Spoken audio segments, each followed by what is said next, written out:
Hello बच्चों, आज हम क्लास 7th के साइंस का दूसरा चैप्टर जंतु में पोषण का क्वेश्चन आंसर, सारा क्वेश्चन आंसर जितना भी है वो आज हम देखेंगे। पहला जो क्वेश्चन है कह रहा है खाली स्थानों को भरिए। क्या कह रहा है? खाली स्थानों को भरिए। पहला क्वेश्चन है मानव शरीर की सबसे बड़ी ग्रंथि क्या है? मानव शरीर की सबसे बड़ी ग्रंथि है यकृत है। क्या है? यकृत। इसका मैंने आंसर भी लिख के लाया है, अगर आप लिखना चाहते हो तो पहला का आंसर देना यकृत। क्या है? मानव शरीर का सबसे बड़ा ग्रंथि क्या होगा? यकृत होगा। क्या होगा? यकृत। दूसरा प्रश्न है करा मनुष्य में भोजन का पाचन कहाँ डैश से शुरू होकर डैश तक पहुंच जाता है?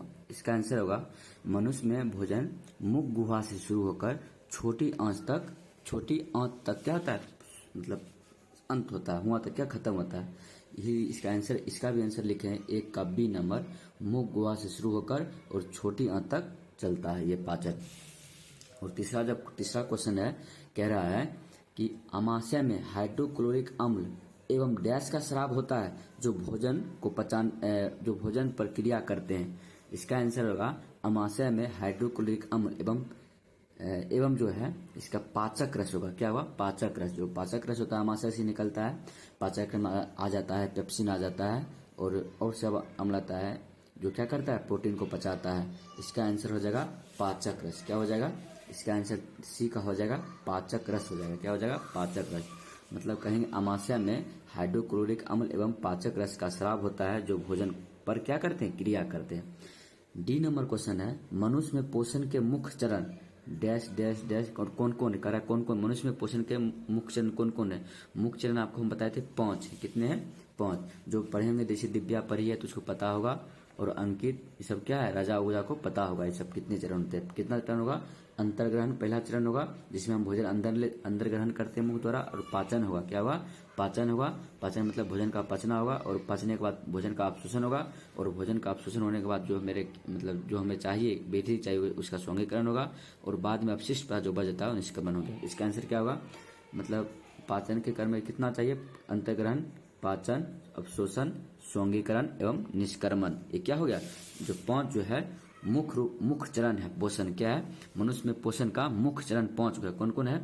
अंतर्ग्रहण है, पाचन है, अवशोषण है, स्वर्गीकरण है एवं निष्क्रमण है। ठीक है ना? ई नंबर क्वेश्चन कर रहा है अमीबा अपने भोजन को डैश की सहायता से ग्रहण करता है। अमीबा अपने भोजन, दिव्या तुम बोलो, अमीबा अपने भोजन किसकी सहायता से ग्रहण करता है? हाँ, पादाप के द्वारा। किसके द्वारा? पादाप के द्वारा। पादाप को हिंदी इंग्लिश में क्या कहते हैं? सीडोपोडिया कहते हैं। क्या कहते हैं? सीडोपोडिया। डी का आंसर हो जाएगा पादाप। हमने सिर्फ आंसर लिखा है, अगर आप चाहे तो इसे नोट डाउन भी कर सकते हैं। अब अगला प्रश्न बातें हैं, दूसरा जो 2 नंबर प्रश्न कह रहा है सही विकल्प पर सही का निशान लगाए, और सिर्फ कह रहा है सही विषय पर सही का मतलब चिन्ह लगाने के लिए। पहला क्वेश्चन कह रहा है कि कुतरने में सहायता करने वाला दांत, कुतरने में सहायता करने वाला दांत क्या होगा?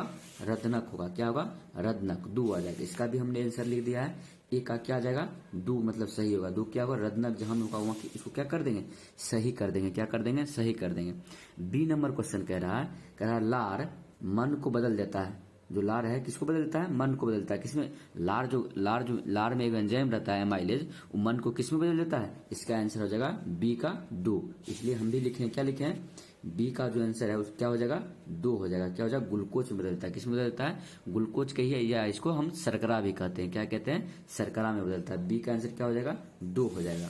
उसी प्रकार आता है सी नंबर। क्या आता है? C number. ये सब बहुत इजी क्वेश्चन है। पित्तरस का स्राव होता है। पित्तरस का स्राव कहाँ से होता है? पित्तरस का स्राव होता है पिता से, यानी यकृत से होता है। किससे होता है? यकृत। यकृत किससे होता है? यकृत। मतलब सी का क्या हो जाएगा? ए हो जाएगा। क्या हो जाएगा? सी का 1 नंबर हो जाएगा। सी का ए क्या हो जाएगा? 1 नंबर किससे होगा? यकृत से होगा। किससे होगा? यकृत। अब आते हैं डी नंबर। आप किस पे आते हैं? डी नंबर पे आते हैं। डी नंबर प्रश्न कह रहा है वसा का पूर्ण रूपेण पाचन होता है। कहीं भी ये बात लिखा रहे, किसी भी चीज का वसा या प्रोटीन का पूर्ण रूपेण पाचन लिखा रहेगा ना, उसका ऑप्शन होगा छोटी आंत होगा। क्या होगा? छोटी आंत। देखिए छोटी आंत कहाँ है? वसा का पूर्ण रूपेण पाचन कहाँ होगा? छोटी आंत। मतलब इसका मतलब क्या होगा? डी का 4 होगा। क्या होगा? डी का 4 होगा, छोटी आंत। इसलिए हम लिखे डी का क्या लिखे? छोटी आंत लिखे। क्या लिखे? डी का छोटी आंत लिखे। अगला प्रश्न है ई नंबर प्रश्न कह रहा है कि जल का अवशोषण मुख्यतः कहाँ होता है? जल का अवशोषण राजा तुम बताओ, जल का अवशोषण कहाँ होता है? हाँ, बड़ी आंत में होता है। कहाँ होता है? बड़ी आंत में होता है। इसलिए हम भी लिखे हैं जो ई नंबर है उसका कहाँ होगा, दो नंबर से होगा बड़ी आंत में होता है। कहाँ होगा, बड़ी आंत में जल का क्या होता है, अवशोषण होता है। क्या होता है, जल का अवशोषण होता है। अब तीसरा नंबर प्रश्न आते हैं। तीसरा नंबर प्रश्न कह रहा है कि सत्य और असत्य कथनों को चिन्हित कीजिए। क्या कह रहा है, जो सत्य कथन होगा हम वहाँ क्या करेंगे, सत्य का चिन्ह लगाएंगे, सत्य लिखेंगे, और जो असत्य होगा हम वहाँ पे असत्य लिखेंगे। पहला क्वेश्चन क्या कह रहा है कि अमाशय में हाइड्रोक्लोरिक अम्ल स्राव होता है। एकदम सही बात है, अमाशय में क्या रहता है, हाइड्रोक्लोरिक अम्ल रहता है, इसलिए हमने क्या लिखा है, सत्य लिखा है। एक क्या है, एक का क्या है, सत्य है। क्या है, प्रश्न नंबर 3 का एक क्या है, सत्य है कि हाँ अमाशय में हाइड्रोक्लोरिक अम्ल स्रावित होते रहता है। दूसरा प्रश्न है, पित्तरस से प्रोटीन का पाचन होता है। एकदम गलत है, पित्तरस से वसा का पाचन होता है, प्रोटीन का पाचन नहीं होता है। इसलिए हमने 3 का 2 क्या लिखा है, औसत लिखा है। क्या लिखा है, औसत, मतलब वसा, पित्तरस से वसा का पाचन होता है, प्रोटीन का पाचन नहीं होता है। लेकिन यहाँ क्या कह रहा था, पित्तरस से प्रोटीन का पाचन होता है, नहीं, औसत है। क्या है, औसत है। अब अगला जो क्वेश्चन है, अगला क्वेश्चन कह रहा है कि प्रोटीन का पाचन मुख से आरंभ होता है। ये भी औसत है, प्रोटीन का पाचन मुंह से आरंभ नहीं होता है, प्रोटीन का पाचन अमाशय से आरंभ होता है। मुंह से आरंभ क्या होता है, मुंह से कार्बोहाइड्रेट का पाचन होता है। ये भी क्या है, औसत है। मतलब तीन भी क्या है, औसत है। क्या है, 3 भी क्या है, औसत। 3 का 3 क्या है, औसत, मतलब मुख से पाचन प्रोटीन का नहीं होगा। चौथा प्रश्न कह रहा है जुगाली करने वाले निगली हुई घास, जो जीव जंतु जुगाली करते हैं निगली हुई घास को पुनः अपने मुंह में लेकर धीरे धीरे चबाते हैं। एकदम सही है। जब जो गाय भैंस खा लेता है खाना, फिर बैठ के क्या करता है, पाज करता है, धीरे धीरे जो खाना खाया उसको निकाल कर चिबाता है, फिर से उसको पाचन करता है। 4 क्या हो जाएगा, एकदम सही लिखे। देखो हमने क्या लिखा है, सत्य लिखा है। क्या लिखा है, सत्य लिखा है। 2 मिनट रुकना होगा सब।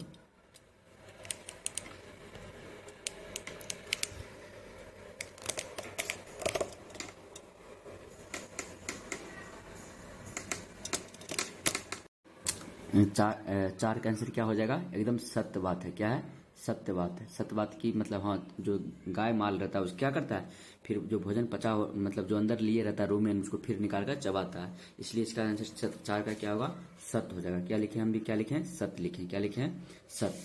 5 कह रहा, छोटी आंत में श्लेष्मक यानी म्यूकस स्रावित होता है। एकदम गलत है, छोटी आंत में म्यूकस नहीं स्रावित रहता है। छोटी आंत में मतलब म्यूकस कहाँ स्रावित होता है, अमाशय स्रावित होता है। कहाँ से होता है, अमाशय। इसलिए 5 भी क्या है, गलत है। क्या है, 5 क्या है, गलत है। हमने भी क्या लिखा है, 5 क्या है, असत्य है। क्या है, वह सत्य बात बोल रहा है। म्यूकस कहाँ से स्रावित होता है, यानी श्लेष्मक कहाँ स्रावित होता है, श्लेष्मक स्रावित होता है अमाशय से स्रावित होता है। कहाँ से होता है, अमाशय से होता है।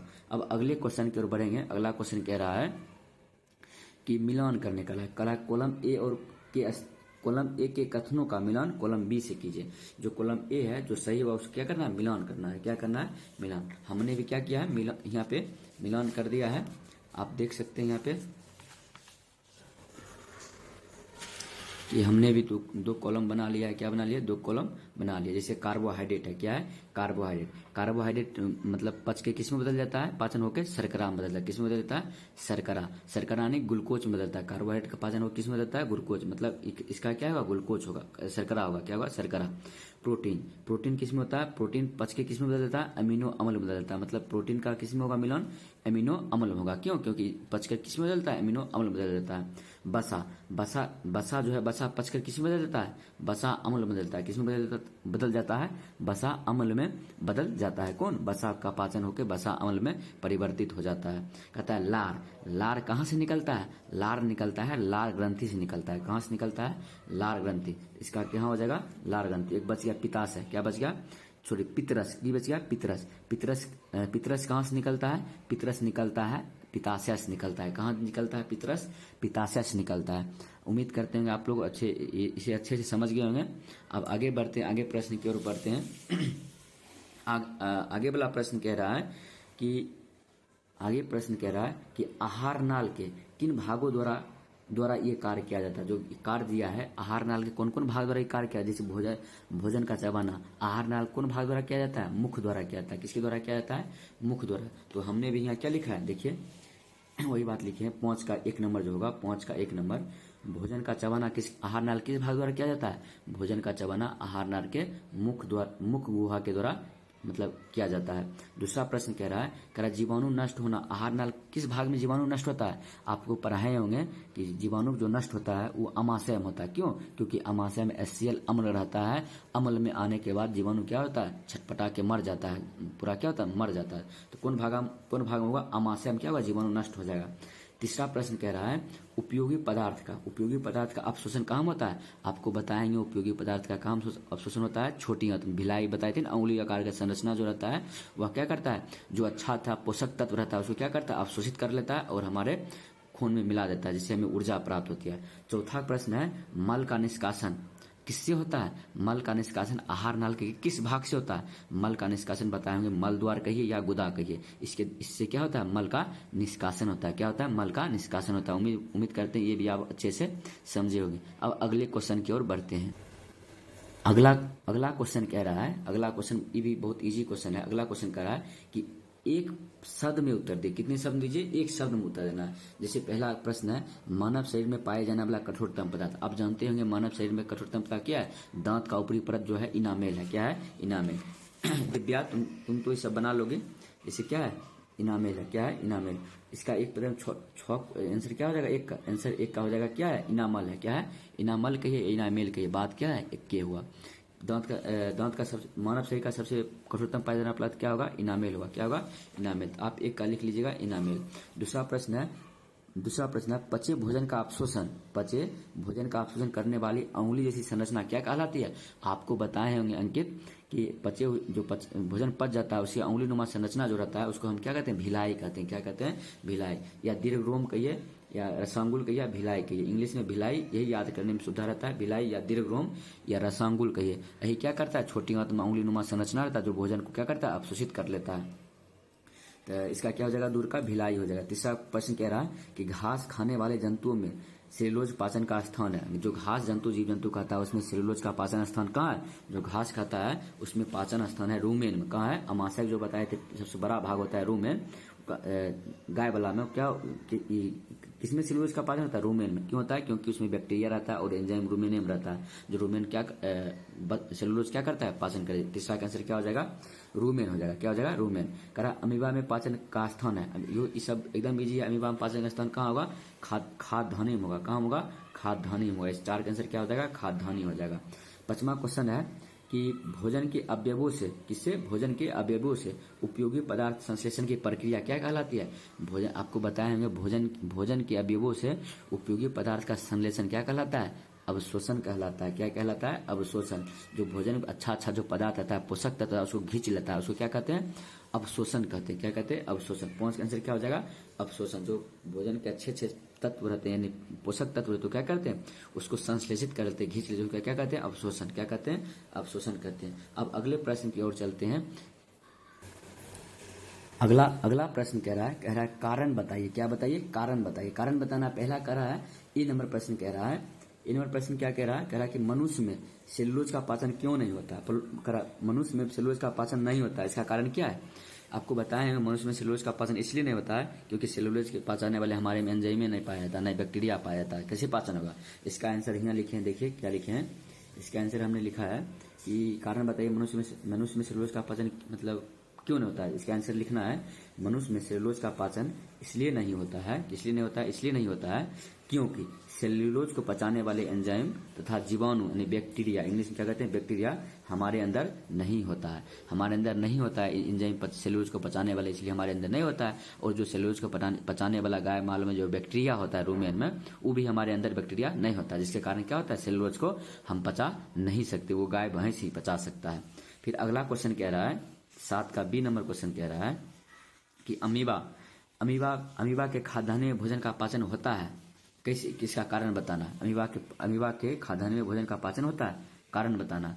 इसका कारण ये लिखेंगे कि अमीबा के खाद्यान्न में भोजन का पाचन इसलिए होता है। क्यों होता है पूछ रहा है तो बोलेंगे अमीबा के खाद्यान्न में भोजन का पाचन इसलिए, क्या लिखें? इसलिए होता है। इसलिए होता है कि वहां पर भोजन को पचाने वाले सभी एंजाइम पाया जाता है। क्या पाया जाता है? अमीबा जो खाद्यान्न रहता है ना वहाँ पर क्या पाया जाता है? भोजन को पचाने वाला सभी एंजाइम पाया जाता है, इसलिए क्या होता है? अमीबा के खाद्यान्य में भोजन का पाचन हो जाता है। अब आएंगे 7 का सी नंबर प्रश्न। अब क्या आएगा, 7 का जो सी नंबर प्रश्न है वो भी हम भी लिखे हुए हैं। 7 का सी प्रश्न नंबर क्या कह रहा है, देखिए 7 का सी नंबर प्रश्न कह रहा है कि वायु नली, क्या कह रहा है, वायु नली तथा भोजन नली का संबंध ग्रासनी से है। क्या है, ग्रासनी से है। जो वायु नली जिससे हम वायु खींचते हैं, वायु वाला जो नली होता है, भोजन नली, दूग नली होता है। एक वायु जिस सांस लेते हैं वो वायु नली में हवा जाता है, जो भोजन खाते हैं वो क्या होता है, वो मतलब भोजन वाला नली, फूड पाइप में क्या होता है, भोजन जाता है। करा कि दोनों का संबंध किसी ने, ग्रासनी से है।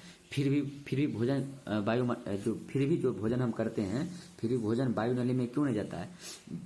आपको बताए होंगे कि मतलब अगर आप पिछले बेला वीडियो देखे होंगे किताब वाला, तो आपको बताया है कि वायु नली मतलब अलग होता है और क्या होता है, भोजन नली अलग होता है। उसके बीच में एक मॉन्सल संरचना होती है जिसका नाम क्या है, एपिग्लोटिस है। क्या है, एपिग्लोटिस।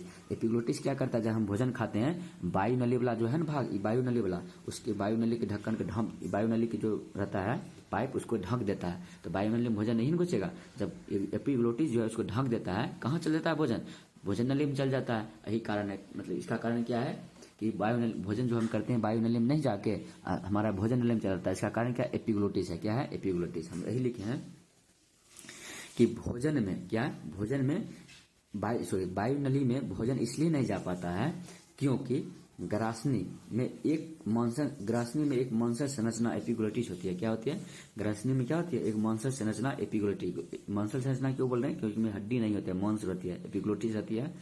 जिससे जब भोजन आती है तो एपिग्लोटिस क्या करती है, वायु नली को क्या कर लेती है, ढक लेती है। अगर वायु नली की एपिग्लोटिस ढक लेगी तो वायु नली में कैसे घुसेगा भोजन, तो भोजन वाली नली में ही जाएगा। इसलिए वायु नली में नहीं घुस पाते, किसके कारण, एपिग्लोटिस के कारण, याद रखिएगा। अब आगे क्वेश्चन की ओर बढ़ते हैं। अब अगला क्वेश्चन कह रहा है छोटी आंत में किन ग्रंथियों से स्राव आते हैं। कह रहा है छोटी आंत में जो एंजाइम स्रावित होता है वो कौन कौन ग्रंथि मिलकर छोटी आंत में स्रावित करता है। पाचन में उनकी भूमिका लिखिए। क्या कह रहा है, पाचन में उनकी भूमिका लिखिए। आपको हमने बताया था चित्र के माध्यम से। देखिए हिया से छोटी आंत शुरू हो जाता है, हिया से, हिया जब छोटी आंत शुरू हो जाती है, देखिए इसमें कौन कौन एंजाइम मिला रहा है, इसमें दो ग्रंथि जो मिला रहा है, यकृत मिला रहा है एंजाइम, एगो अग्नाशय मिला रहा है एंजाइम। यहाँ इसलिए हम लिखे हैं कि इसका आंसर लिखे हैं,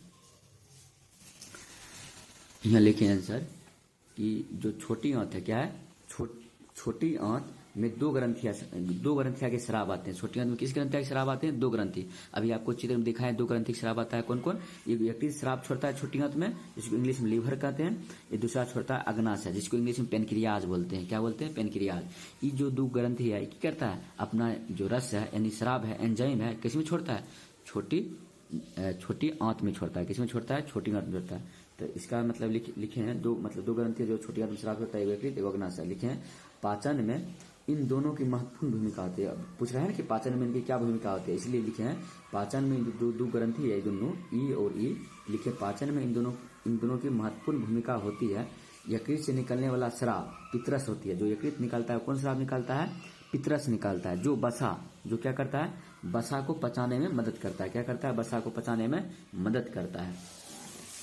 वसा को पचाने में क्या करता है, वसा को पचाने में मदद करती है। एवं अग्नाशय से भी क्या निकलता है, अग्नाशय से भी बहुत प्रकार के स्राव निकलते हैं। बहुत भोजन के अलग अलग पचाने वाला अलग अलग स्राव निकलते हैं, जो भोजन क्या करते हैं, पचाने का कार्य करता है। यही हो गया, बस इतना ही आंसर लिखना है। अब 9 नंबर क्वेश्चन कह रहा है, 9 नंबर क्वेश्चन की कह रहा है कि अमीबा में, किसमें कह रहा है, कह रहा है अमीबा में पोषण की प्रक्रिया मानव से कैसे भिन्न है। जो अमीबा भोजन करता है, पोषण करता है, आप लोग पोषण करते हैं, भोजन ग्रहण करते हैं। कह रहा है अमीबा जो भोजन करता है, जो हम भोजन करते हैं, वो कैसे भिन्न है, हमको अंतर मतलब बताना है। लिखेंगे कि अमीबा जो भोजन की प्रक्रिया जो बहुत भिन्न है। क्या है, बहुत भिन्न है। उसमें कोई आहार नाल पाचन तंत्र नहीं पाया था, हमने क्या पाया था, पाचन तंत्र पाया था। वो तो एक कोशिकान जीव है। वो कौन जीव है, एक कोशिका, उसमें एक कोशिका रहता है। हमने क्या रहता है, बहुत सारा कोशिका है, बहुकोशिकीय जीव हम लोग हुए। इसलिए इसका आंसर लिखे हैं अमीबा में पोषण की प्रक्रिया मानव से बहुत भिन्न है। क्या है, पोषण की प्रक्रिया क्या मानव से बहुत भिन्न है। क्यों? क्योंकि मानव में भोजन के पाचन के लिए अलग अलग आहार नाल के भाग में जाना पड़ता है। जो भोजन है अलग अलग आहार नाल के अलग अलग भाग में हमको भोजन ले जाना पड़ता है। कभी फूड पाइप द्वारा आमाशय में आया, फिर आमाशय छोटी आंत में आएगा तो यकृत अपना शराब छोड़ेगा, फिर अग्नाशय अपना शराब छोड़ेगा, फिर छोटी आंत से बड़ी आंत में जाएगा, बड़ी आंत से मलाशय, फिर मलाशय से मलद्वार बाहर। क्या है? एक मतलब भोजन को अलग अलग रास्ता होकर क्या कहते हैं गुजरना पड़ता है। क्या करना पड़ता है? गुजरना पड़ता है। इसलिए कल लिखे हैं अलग अलग आहार नाल के भाग में जाना पड़ता है। पर अमीबा में ऐसा नहीं होता। अमीबा में ऐसा नहीं होता। खाली खाद्य सिर्फ एक खाद्यान्न ही रहता है, वही हम सब एंजाइम छूटता है तुरंत पचा लेता है। अमीबा में कोई विशेष प्रकार की पाचन तंत्र विकसित नहीं है। अमीबा में क्या कोई पाचन तंत्र विकसित नहीं है, सिर्फ क्या उसमें खाद्यान्न ही रहता है, बस उसी में सब एंजाइम छूट जाता है। लेकिन अपना में से है नहीं। अपना में क्या फूड पाइप नहीं आता है, फिर आमाशय में आता है, फिर आमाशय छोटी आंत में आता है, छोटी आंत काते क्रम में सब यकृत अपना एंजाइम मिलाता है, फिर छोटी आंत से बड़ी आंत जाता है। ऐसे बहुत क्या एक पाचन तंत्र विकसित हुआ हम में। लेकिन अमीबा में है, अमीबा बहुत एक कोशिका जीव, उसको आंख से देखो नहीं सकते हैं। अगला जो क्वेश्चन कह रहा है 10 नंबर क्वेश्चन कह रहा है कि मनुष्य में पाए जाने वाले दांत तथा उसके कार्यों को लिखे। ये एकदम आसान क्वेश्चन है। मनुष्य में पाए जाने वाले दांत 4 प्रकार के होते हैं। मुख्यतः कितने प्रकार के होते हैं? 4 प्रकार के होते हैं। लिखिए मनुष्य में पाए जाने वाले दांत कितने प्रकार के? 4 प्रकार के होते हैं। पहला क्या होगा? कृंतक होगा। क्या कहते हैं? कृंतक कहते हैं। ये क्या काम करता है? किसी चीज को काटने में काम करता है। क्या करते हैं? काटने। जैसे जब फुलका मोड़ के खाते हैं उसके मतलब क्या करते हैं? दांत अवलुका 4 दूनी 8 दांत से क्या करते हैं? काटते हैं। रत्नक क्या हुआ? रत्नक किसी चीज को चीरने फाड़ने में रत्नक का उपयोग किया जाता है। जो मतलब बेसी रहता है जानवर में रहता है, बाघ शेर में रहता है, मांसाहारी जानवर में। अग्र चवर्णक क्या करता है? चबाने में काम करता है। चवर्णक क्या करता है? ये दोनों चबाने में काम करता है। किसमें काम करता है? चबाने का कार्य करता है। कितने? चबाने का कार्य करता है। क्या करता है? चबाने का कार्य करता है। इसलिए क्या चबाने का कार्य करता है। ठीक है ना? चबाने का कार्य करता है। अगला क्वेश्चन है कि 11 नंबर क्वेश्चन करा मनुष्य में पाचन तंत्र का नामांकित चित्र बनाया। ये हमें इसलिए नहीं बनाया क्योंकि अगर हम बना के लाते तो आप लोग देख नहीं पाते कैसे बनाए हैं। इसलिए ये क्वेश्चन जो है आप लोग को हम सामने बनाएंगे ताकि आप लोग सीख पाइएगा कि कैसे मनुष्य में पाचन तंत्र का चित्र बनाते हैं। और नामांकित चित्र नाम के साथ आप मेरे साथ ही बनाइए ताकि सीख सकिएगा। सबसे पहले क्या करना है? एक पेंसिल, आप तो पेंसिल ही लेना है, पेंसिल ले लीजिएगा। जैसे हम कलम लिए, आप क्या लेना है? पेंसिल। सबसे पहले ये बनाना है, ये बना देना, ऐसे कर देना है। फिर ये क्या बना? फूड पाइप बनाना है। क्या बनाना देना है? Food pipe. ऐसे करने आएगा तो ऐसे कर देना है। क्या करना है? Food pipe. क्या है? फूड पाइप है। इसको अच्छे से ऐसे फूड पाइप बना दे। क्या बना दिए? Food pipe. जब भोजन यहाँ से ग्रहण करते क्या करते हैं? भोजन ग्रहण करके किसके द्वारा आता है? ये हो गया फूड पाइप। क्या हो गया? Food pipe. क्या हो गया? फूड पाइप हो गया। क्या हो गया? Food pipe. जब भोजन ग्रहण करते फूड पाइप के द्वारा आता है भोजन। ये फूड पाइप बना दिए। फूड पाइप के बाद क्या बनाएंगे? ऐसे करने के बाद क्या करना है? जैसे आम बनाते हैं ना, ऐसे कर दीजिएगा। ऐसे कर कर उसके बाद ऐसे कर दीजिएगा। ऐसे कर क्या करना है? फिर इसको नीचे आना, क्योंकि अमाशय हिये तक रहता है। अमाशय कहाँ रहता है? हिये तक रहता है। उसके बाद क्या आता है? छोटियाँ होता है। मतलब क्या होता है? मतलब यहाँ से छोटियाँ शुरू होता है। कहाँ से? यहाँ से क्या होता है? छोटे नीचे क्या होता है? छोटियाँ शुरू होता है। इसको ऐसे मोड़ते जाइएगा। क्या करते जाइएगा? ऐसे मोड़ते जाइएगा। सेम डिस्टेंस रहना चाहिए। इसको क्या करते हैं? ऐसे मोड़ना है। ऐसे करना 2-3 बार करना है। फिर इसको क्या करना? नीचे इसको ऐसे पाइप को क्या करना? नीचे आना है। क्या करना? नीचे आना है। नीचे आने के बाद यहाँ से ऐसे करना है। ऐसे इसको भी क्या करना? ऐसे करना है। क्या करना है? ऐसे करना है। ऐसे कर दीजिएगा। उसके बाद क्या करना? फिर ऐसे करना। इधर से ऐसे करना। क्या करना है?